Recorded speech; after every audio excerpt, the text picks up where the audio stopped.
दोस्तों, तो आज हम फिर से एक नई वीडियो के साथ आए हैं। आज हम फिर से अपने राजनीति विज्ञान की श्रृंखला में हम अपनी राजनीति विज्ञान की श्रृंखला में 500 महत्वपूर्ण प्रश्नों पर बात कर रहे हैं। इसी श्रृंखला में एक नया वीडियो आज हम कुछ और महत्वपूर्ण प्रश्नों पर बात करेंगे। हमारा वीडियो कुछ लंबा हो सकता है, लेकिन फिर भी आप बने रहिए हमारे वीडियो के साथ। आइए शुरू करते हैं।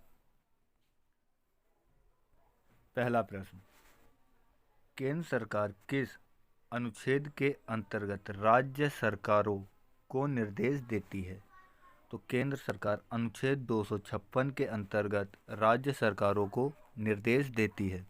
वहीं अगर हम देखें अनुच्छेद 252 के तहत केंद्र सरकार राज्यों के मांग करने पर उनके लिए कानून बनाती है, कानून बना सकती है किसी राज्य के मामले में भी। ठीक है, और आगे देखते हैं अनुच्छेद 280 के तहत वित्त आयोग का गठन किया जाता है। क्या होता है? वित्त आयोग का गठन किया जाता है।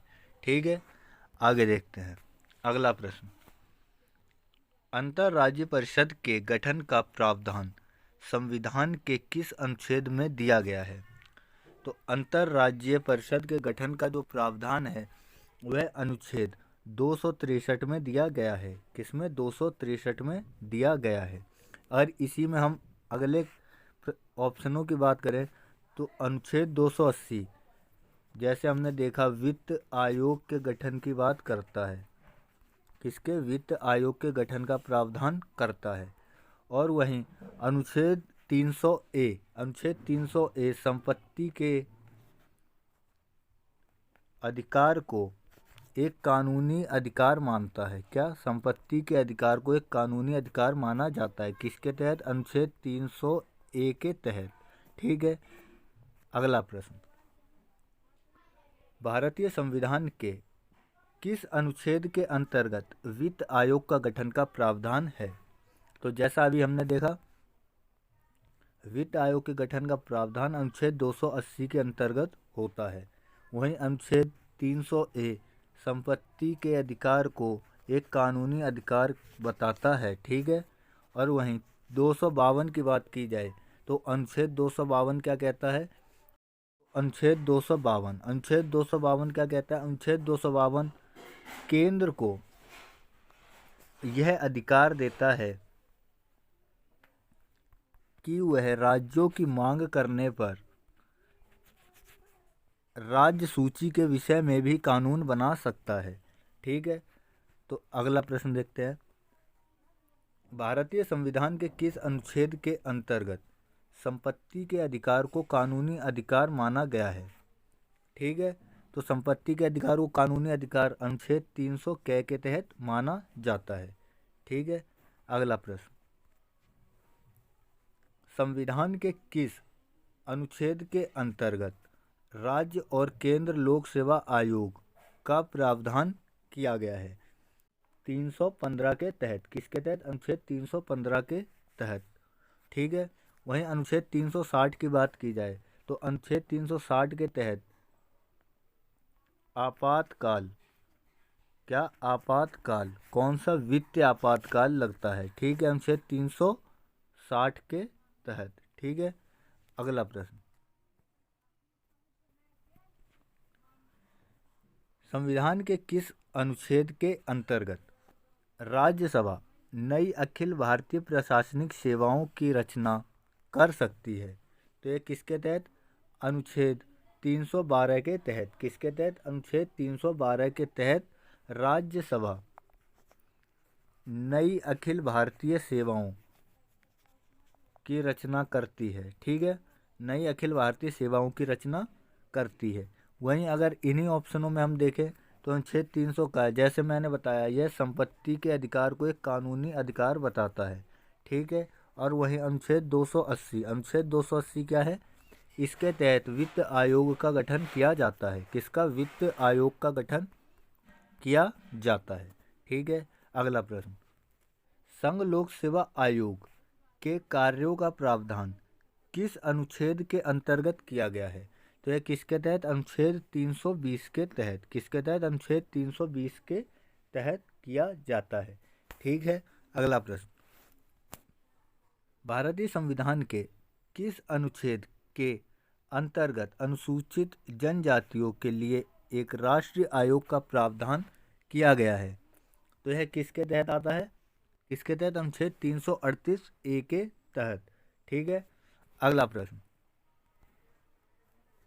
भारतीय संविधान में किस अनुच्छेद में हिंदी को राजभाषा का दर्जा दिया गया है?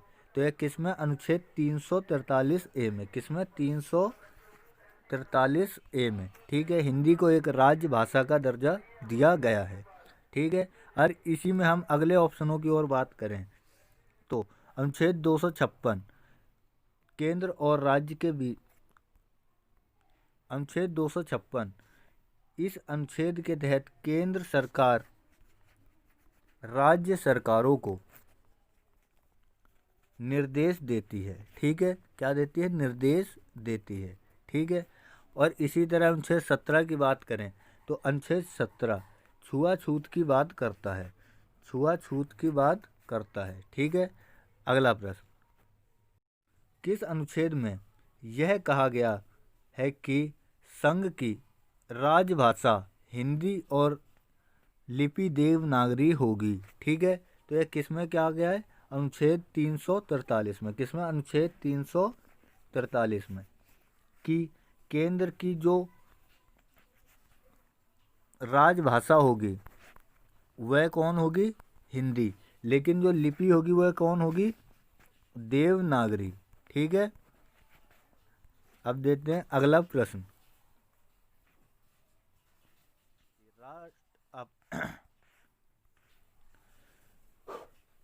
अगला प्रश्न, भारतीय संविधान के किस अनुच्छेद के अंतर्गत राष्ट्रपति राष्ट्रीय आपातकाल की घोषणा करता है?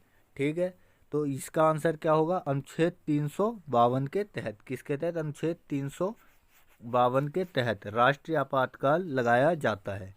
ठीक है, अगर इसी में हम अगले ऑप्शनों की बात करें तो अनुच्छेद 360 वित्तीय आपातकाल की घोषणा करता है। क्या? वित्तीय आपातकाल की घोषणा देश में करता है। ठीक है, और अगले ऑप्शन को देखें, अनुच्छेद 356 राज्यों में राष्ट्रपति शासन से संबंधित अनुच्छेद है। किससे? राष्ट्रपति शासन राज्यों में लगाने से संबंधित अनुच्छेद है। ठीक है, अगला प्रश्न, किस अनुच्छेद के अंतर्गत राज्य में राष्ट्रपति शासन लगाया जाता है? तो जैसा ही मैंने आपको बताया, अनुच्छेद 356 के तहत। किसके तहत? अनुच्छेद 356 के तहत राज्यों में राष्ट्रपति शासन लगता है। ठीक है, अगला प्रश्न, भारतीय संविधान के किस अनुच्छेद के अंतर्गत वित्तीय आपातकाल की घोषणा की जाती है? ठीक है, तो जैसा मैंने आपको पहले भी बताया कि अनुच्छेद 360 के तहत वित्तीय आपातकाल देश में लगाया जाता है। कौन सा? अनुच्छेद 360। ठीक है, अगला प्रश्न, भारतीय संविधान में मंत्रिमंडल शब्द का प्रयोग कितनी बार हुआ है? तो यह आपको बताना बहुत ज़रूरी है। यह मात्र और मात्र संविधान में एक बार ही मंत्रिमंडल शब्द का प्रयोग किया गया है। ठीक है, अगला प्रश्न, भारतीय संविधान के किस अनुच्छेद में मंत्रिमंडल शब्द का प्रयोग हुआ है? ठीक है, तो यह किस अनुच्छेद में हुआ है? अनुच्छेद 352 में। किसमें? अनुच्छेद 352 में मात्र संविधान में एक बार, मात्र एक बार मंत्रिमंडल शब्द का प्रयोग किया गया है। ठीक है, अगला प्रश्न, कौन से अनुच्छेद के अंतर्गत जम्मू कश्मीर को एक विशेष राज्य का दर्जा प्राप्त था? ठीक है, तो वह किसके तहत था? अनुच्छेद 370 के तहत। किसके तहत? अनुच्छेद 370 के तहत।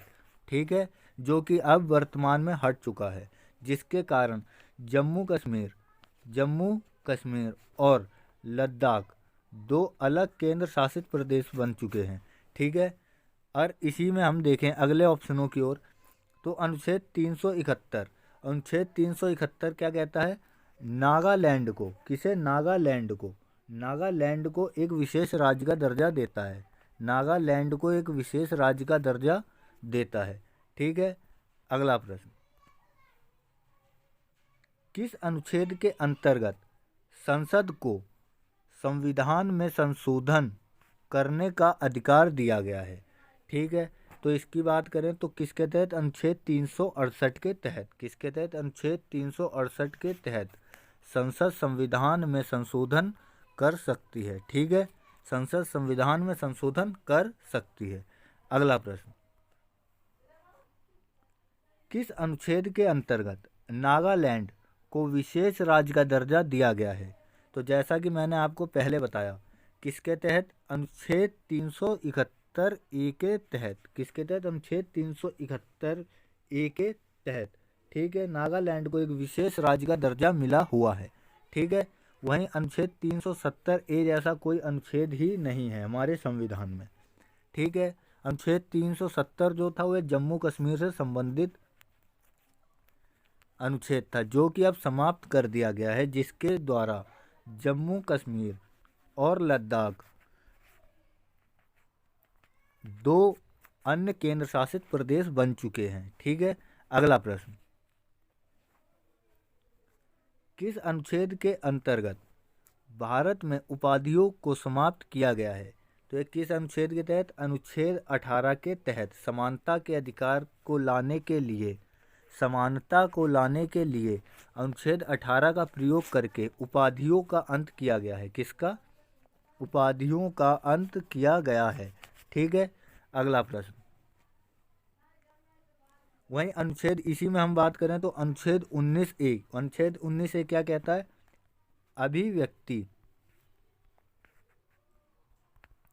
अभिव्यक्ति तथा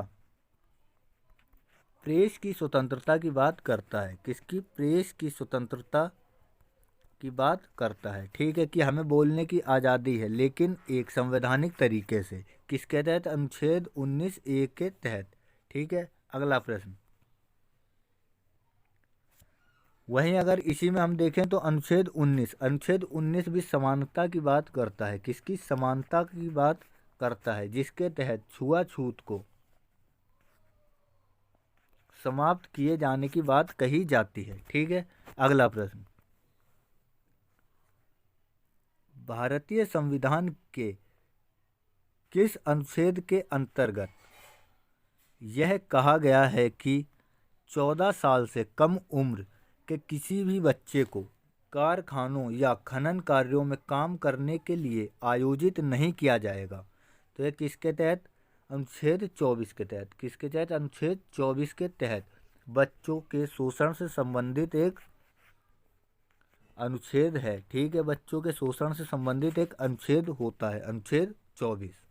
ठीक है, और इसी में हम अनुच्छेद 18 की बात करें तो अनुच्छेद 18 क्या करता है? उपाधियों का अंत। ठीक है, उपाधियों का अंत, ताकि समाज में समानता लाई जा सके। ठीक है, और इसी प्रकार अनुच्छेद 15 भी समानता का अधिकार है। क्या है? समानता का अधिकार देता है। ठीक है, अगला प्रश्न, तो देखिए दोस्तों, आज हमारे ये 20 महत्वपूर्ण प्रश्नों की श्रृंखला फिर से समाप्त हो गई है। तो अगर आपको हमारा वीडियो किसी भी तरह से मदद करता है, किसी प्रकार से अच्छा लगता है, तो हमारे वीडियो को लाइक करें, इसे अपने दोस्तों और भाइयों के बीच शेयर करें तथा अपने सुझावों को हमें कमेंट करें और हमारे चैनल को सब्सक्राइब करें, नालंदा स्टडी पॉइंट 24/7 को। Thank you.